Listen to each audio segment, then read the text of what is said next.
Hi guys, day 9 of 50 days challenge.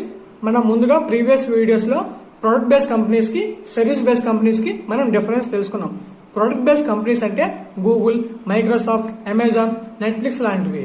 ఇందులో మనకి job రావాలంటే మనకి మెయిన్ గా డిఎస్ఏ వచ్చి ఉండాలి. డిఎస్ఏ అంటే data structures and algorithms. DSA అంటే మెయిన్ గా ఒక్క మాటలో చెప్పాలంటే లాజిక్ మనకి వచ్చి ఉండాలి.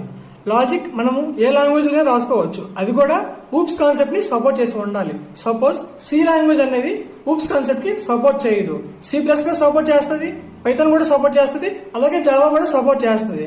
సో ప్రొడక్ట్ బేస్డ్ కంపెనీస్ లో మనకి జాబ్ రావాలంటే డిఎస్ఏ. మీరు ఎవరికైనా ఈ టాప్ ఎంఎన్సీ కంపెనీస్ లో జాబ్ చేయాలనుకుంటే మీరు ఫస్ట్ ఇయర్ నుంచే ఈ డిఎస్ఏ ప్రిపరేషన్ ని స్టార్ట్ చేయండి. మీరు ఫోర్త్ ఇయర్ లో స్టార్ట్ చేస్తామనుకుంటే మీకు టైం అనేది సరిపోదు.